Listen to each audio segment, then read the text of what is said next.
Hello, Miracosta.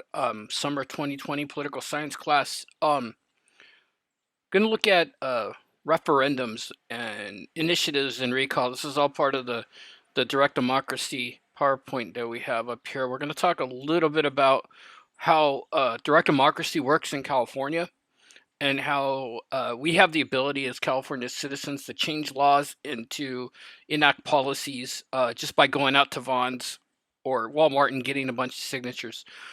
So we'll talk about initiatives, referendums, and recalls. Okay, so let's look a little bit about the history of California first. Why do we study California? California is truly the crossroads of America, and Latinos make up about 35% of the population, and 60% of that is of Mexican heritage. They think that by 2030, Latinos will be the majority here in California. Um, Probably due to migration, immigration, and people in a sense also marrying out of the race. That might be some of the reasons that we have a large group and a potentially majority group in Latinos here in California in the next 10 or 15 years. California has a young demographic. Um, if it was its own economy, California would be in the top 10 of the world. 50% of Californians were born in California, and we have 39 million people. So originally, California was controlled by parts of Spain during 1776 to 1821. As a result of a war for independence in 1821, Mexico uh, claimed parts of California. They won its freedom from Spain, and Alta California, which encompasses present day California, passed into Mexican control. During the period of Mexican control of California, there was an increase in sea commerce and an expanding migration of Caucasian settlers into the region. Also had kind of the manifest destiny that was brought out by James Polk, which encouraged people from the East Coast to migrate out to the West. We eventually had a war with Mexico in 1848. The Treaty of Guadalupe Hidalgo, signed on February 2nd of 1848, ended the Mexican-American War in favor of the U.S. The treaty or the agreement added an additional 525,000 square miles to the U.S. And what that makes up now is Arizona, California, Colorado, Nevada, New Mexico, Utah, and Wyoming. You can see that also there's a geographical border between the United States and Mexico up in the El Paso area. The El Paso area is neighboring Juarez, which is a big Mexican city, um, and the Rio Grande serves as kind of the border, I guess you would say, fence, or the border, the delineation. Much like a fence, you have the river that separates Mexico from the United States. We also had the gold rush in Sacramento Valley in 1848. By the end of 1849, the non-native population of California was about 100,000, compared to pre-1848, where it was less than 1,000. A lot of people moved out west to search for gold. The 49ers, where the San Francisco 49ers get their name, the gold rush, 1849, right? A total of $2 billion worth of gold or precious metal were extracted from that region. So, a lot of money that was to be made. Also, another significant event in California's history is the building of the Transcontinental Railroad, right? The Pacific Railroad Act chartered the Central Pacific and the Union Pacific to link the United States from east to west, right? Over the next 7 years, the companies would kind of have a little bit of a race and try to see who could make it first from one starting point in Sacramento, one starting point in Omaha, who could reach who first. So they met at Promontory, Utah on May 10th, 1869, and the Transcontinental Railroad was completed. The Central Pacific was built by Chinese immigrants, numbering more than 50,000. Irish immigrants, as well as Mexican immigrants, as well as Civil War vets, built the Union Pacific. For the most part, if we look at the ideology of the state of California, San Francisco and LA will tend to be a little bit more liberal. San Diego and Orange County tend to be a little bit more conservative, but that is changing. California has 53 representatives in the House. We also have our own legislature, and that is made up of the Assembly and the State Senate. So in Sacramento, if we want to have a California law passed, the members of the Assembly and members of the State Senate will decide California public policy. Now, we have a system of what's called direct democracy here in California. Um, California is a majoritarian state due to our right to direct democracy. So, kind of like that whole idea of majority rules in the state. So, we'll talk a little bit about the process. Okay, so we did experience progressive era here in California, much like we had a progressive era throughout the United States, which we'll actually talk about when we get to talking about Teddy Roosevelt. Hiram Johnson was governor of California in 1910. He wanted to kind of restore democratic principles to the citizens of California. So what he did in 1911 was amend the California Constitution to include an initiative, a referendum, and a recall. These are all tools that we have as citizens where we can affect public policy here in California. Now, if you look at the yellow versus the white, the states with yellow has a form of initiatives, meaning that the citizens can bring up a law or an amendment to their constitution and have other citizens vote on it, right? So we have 27 states with that ability and 23 without. Placing an initiative on the ballot here is relatively easy. The initiatives are binding, and the California legislature, that assembly and that Senate that I talked about, cannot amend them. And especially since 1978, we use this process more than most states. And if you look at this graph right here, or this chart, this goes up to January of 2019. It'll show you the amount of initiatives that have been attempted to be passed or even been submitted, but maybe didn't qualify. So you can see that, it's a high number. And if you look 2015, we had 94 attempts to pass an initiative here.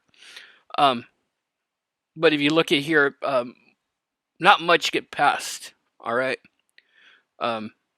If we look at the top of the graph, you could see that 132 initiatives have been passed. 1,500 have failed. So a really interesting statistic to look at. Let's go back to the PowerPoint.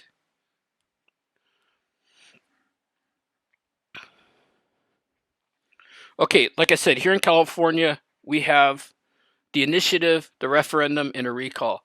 Basically, initiative is where we as citizens can change the California Constitution or put a new law into place. We'll talk about the steps to do that. Referendums are a little bit different. Referendums are things where the legislative branch of California asks the public to vote on a law. And then we have the recall. If we have a public official or an elected official that we don't like what they're doing, we could potentially remove them from office. So here in California, there's two different types of initiatives, and this is what I'm going to want you guys to know. So we have a direct initiative where you can amend the state constitution, and we have a direct initiative where we can put in statutes, meaning we can make laws. So if you want to do that, the first step is you have to circulate and come up with your idea.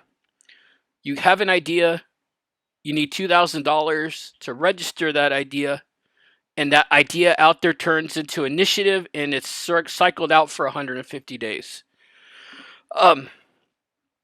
Proponents must submit the full text of the measure to the California Attorney General's office. You make a $2,000 deposit.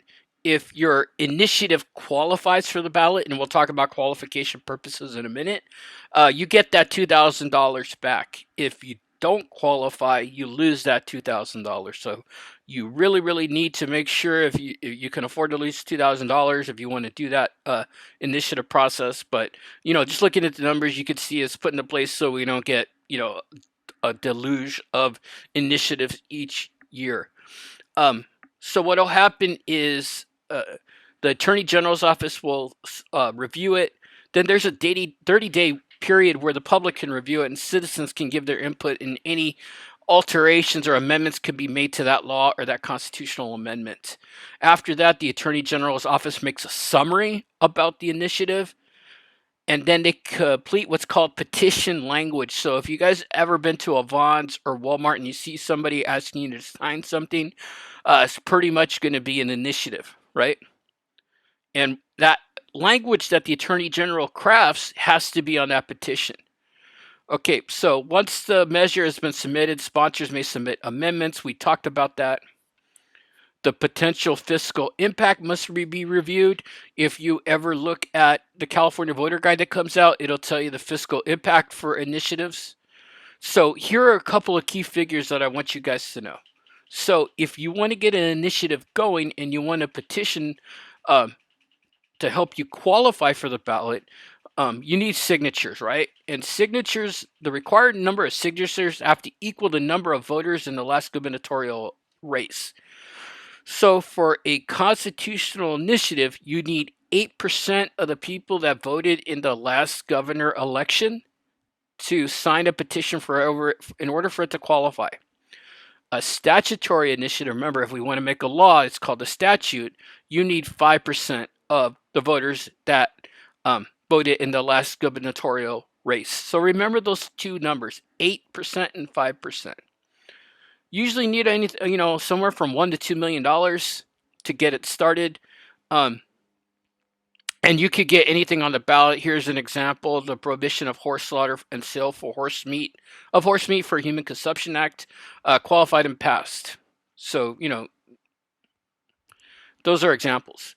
So once you get all your signatures completed, you submit them to the Registrar of Voters office, and what the Registrar of Voters office does is they check to make sure people that sign that petition are legally able to sign that petition. So remember, you just have to be registered to vote in order to sign a petition.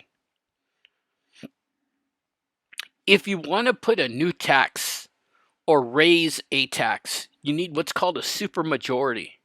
We'll talk a little bit about the issues that the Chargers had with their stadium attempt to be built here. So if a legislative branch proposes a raise in taxes, you need a 2/3 majority to vote for that. If it's proposed by a citizen, you only need 51%. So remember those two terms, right? If a legislature proposes a new tax or raising of an existing tax, you need 2/3 of votes to do that. If it's a citizen, you need 51%. So let's look at some controversial propositions. One of the first controversial proposition is Prop 13. I've included a video about Prop 13. It's roughly about 10 minutes. I encourage you to watch it. For those of you that want to be prospective homeowners, it's a good thing to look at, right? So prior to Prop 13 in 1978, property taxes were 3% of your assessed value.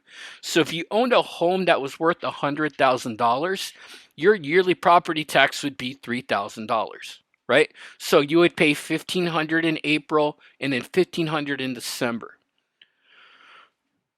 Prop 13 capped that, and it made it that you could only tax property at 1% of its assessed value.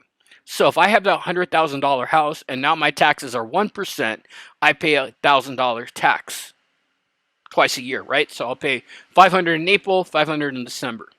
So as we could see, we went from the 3% to the 1%. That created a gap, a deficit. Property tax funds schools, fire department, police department, and public services. It passed with 62% of the vote. As a result, each tax recipient lost funding, whether it was police, fire, or schools. California went from first in the nation to 48th in spending after the passage of Prop 13. And as you can see, California lost $13 billion overnight. $3 billion overnight. And remember, this is 1978 money. So even though this is a law that is more than 40 years old, it still affects us to today. That's why I bring it up. Another controversial proposition is Prop 8. Prop 8 in California in 2008 sought to define marriage as a union between a man and a woman, right? It passed with 52% of the vote.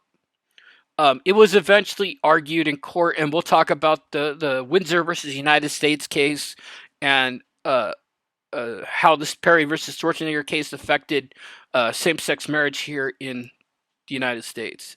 Now, for those of you that are San Diego residents, you might have in 2016 you might have heard about the Charger Stadium issues that were coming up. They wanted to construct a multi-purpose stadium for the Chargers and Convention Center that would cost $1.8 billion. This would raise hotel taxes. You know, people that stay in hotels have to pay a tax. Currently, it's 12%. It would increase the tax to 16%. So at that time, um, you needed a 66% to vote, a 66% criteria to pass this, right? The city would contribute $1.1 billion to the project. The Chargers would have put in $300 million, and the NFL would have contributed $350 million. Now, one of the concerning things about this is this $1.1 billion. If there's any cost overruns, much like what we're seeing at the football stadium in Inglewood, the city would have been on the hook for them. So if we talk about the pros of this law, the city would be able to track Super Bowls. In fact, the NFL said they would have put San Diego in a football Super Bowl rotation, meaning that we would get the Super Bowl here every 4 years. Do you think that, you know, with people going out to bars, people going out to restaurants, and people staying in hotels, that would have generated about $350 million for the city? They would have put a retractable roof on that stadium so they could hold Final Fours here. Final Four is the NCAA college basketball tournament finals. Usually generates $300 million. Things like UFC, boxing, and wrestling are also revenue generators. This would create jobs, and we really need to expand the convention center because Comic-Con is needed in San Diego, and the cancellation of Comic-Con this year is going to be a hit to the people that operate businesses down in the Gaslamp. Right, simple as that. They think that that weekend for Comic-Con generates about $700 million worth of revenue. I couldn't really find a source that can totally back that up. It was more of a speculation, but still, that is an incredible amount of money that's being spent during that weekend. And like I said, that's tax revenue from hotels, bars, restaurants, people buying stuff, car rentals, taxes like that. So some of the cons that people were talking about is at this time this could only be voted on by the residents of the city of San Diego. I live in the city of Chula Vista, so I wasn't able to vote for this. Should we give billionaires a form of welfare? Why couldn't the Chargers fund the stadium themselves? Are other public parks, libraries more important? And at that time, you needed a 2/3 supermajority vote. The reality is the Chargers would end up moving to LA. Comic-Con could potentially move to LA or Anaheim as well. And, you know, civic pride and morale may be damaged. I think Comic-Con's going to remain here in San Diego till 2023. But places like Anaheim and LA are trying to get it since it's such a popular event. And it's really going to hurt, like I said, the Gaslamp district this year since Comic-Con's been canceled. So we talked a little bit about a referendum. A referendum is when the state puts out something for us to vote on. If you look at this right here on this graph, you could see that the referendum isn't usually used that often. So if we talk about the history of California, there's only been about, let's go down and look.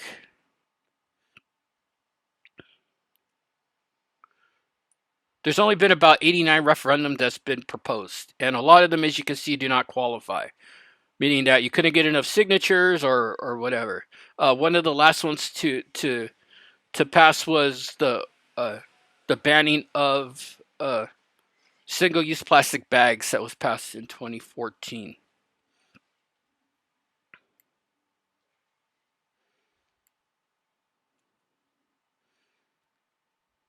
So we talked about that. We also have the power to recall.